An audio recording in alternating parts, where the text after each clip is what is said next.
back in the spring of 2011 and now again in the fall of 2013, Elizabeth Osborne has held exhibitions at Philadelphia's Lox Gallery of work which seems quite different from what she has done before. Hi, I'm Elizabeth Osborne. This is my exhibition at Lox Gallery going through the middle of October. It's oil on canvas. It represents about 2 years of my recent work. Some of them are done from works on paper studies, which I work out in the studio and think out my ideas, let it come out, and then see what I want to work with on a larger scale. Others I work out on the canvas, and it changes a lot. So I work on a couple of paintings at a time. In oil, it takes time for things to dry. Some of them have lots of layers. If you saw the transitions, you would be very surprised sometimes to see how much it changes. Liz, when I was in college and took art history classes, they made a big deal about the difference between abstract and non-objective art.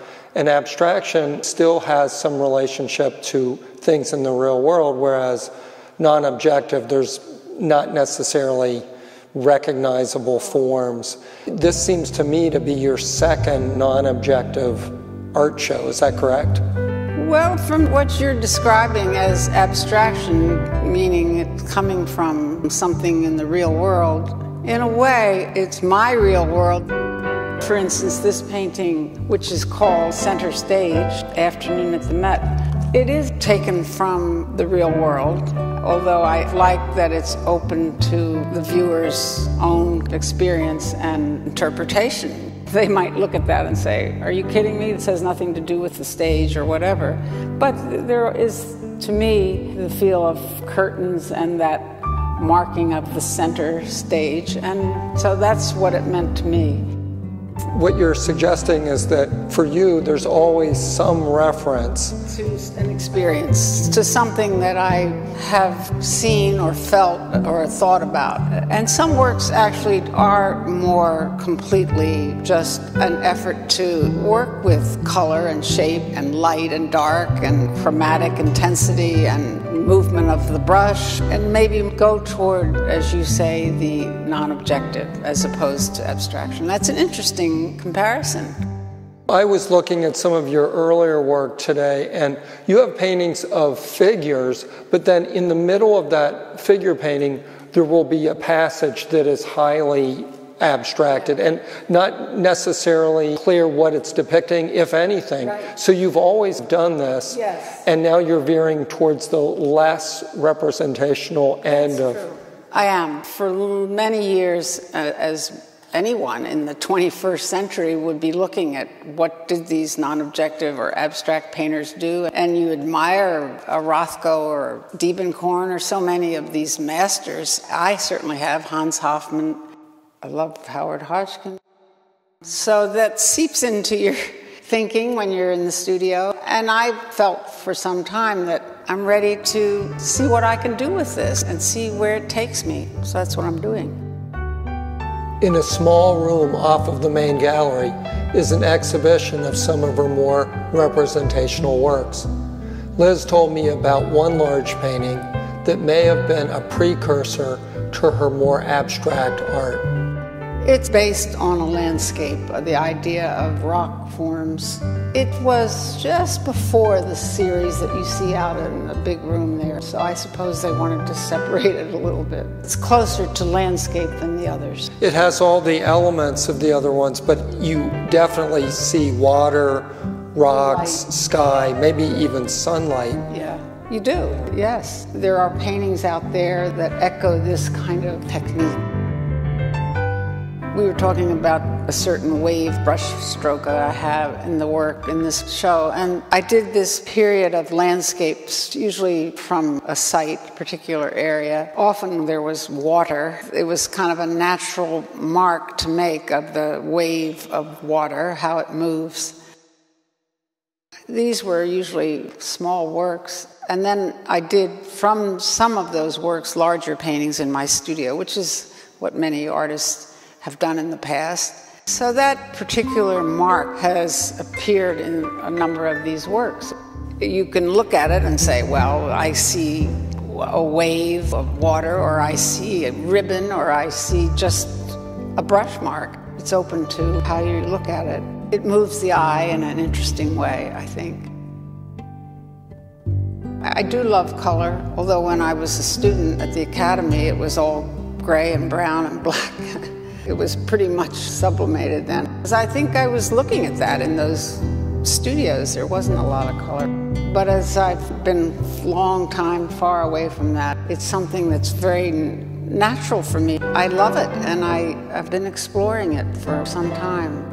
What I can do with various palettes, whether they're earth colors or more intense palettes. There's one in here, the pink painting, which gets a lot of remarks, called Late Night, where it's a palette I rarely use, this kind of intense pink color. Liz, those of us of a philosophical bent can look at some of your paintings and get definite ideas about what they might mean. And to me, this pink room, and you look out through an opening into this somewhat frightening abyss, it's almost, to me, a metaphor for life and death. It's fascinating that you say that, because one or two other people have said that to me. They said, Liz, you know, there's certain paintings in your show that make me think of life and death. I would have to say that would be a very unconscious aspect to the work. I am 77. I have many friends who have been quite sick or have died. Artists, Sidney Goodman, Murray Desner, Martha Erlbacher, and there are many other wonderful people that I love have died. So maybe that's crept into some of the work in terms of the color. It's fascinating that you picked that up. Funny that I haven't seen it, but I see what you're saying. I just turned 61 yesterday, which is, you know... Baby. Say it again? I said you're a baby. Okay, well, so at 77, do feelings of fear of death start arising? I don't have fear of it at all. I really don't. I should say I'm in very good health, and I'm pretty active, and I can still work a pretty good work day. But I cannot say that I'm not aware that I'm looking at the end of the tunnel, because I know people go maybe through their 80s or even beyond. A lot of people, machinery starts to break down a little bit, you know, you get broken hips, they get whatever. So I'm aware that there's a cutoff. You probably get up to your 90s if you're lucky, and I'm not going to be doing, I don't think, as large work, but who knows? I take it one year at a time. I do the best I can. I don't stand around and think, oh my God, I'm going to die. I really don't think about that. What is the difference over the decades of the experience of painting? Has it pretty much always been the same kind of feeling? I always remember an interview that Sidney Goodman was with Ralph Collier on the radio. It was something about, it's the only thing he could do. He knew that was what he could do, and that he was good at it, and that's what he did. And I've often felt that. I can't imagine doing anything else. I couldn't sit at a desk and be a lawyer, or it's just something that I love. And it's not always easy, and there are periods when you don't know where you're going or whether it means anything, but you just have this compulsion to do it. That's what you do. It's something that you feel you do the best. I did teach for many years at the Academy, but that was one day a week, and I loved that too, but the painting was always my priority. It's still my priority. It's what it is. Would you describe painting as fun or frustrating or maddening or joyful or all of the above? Definitely all of the above.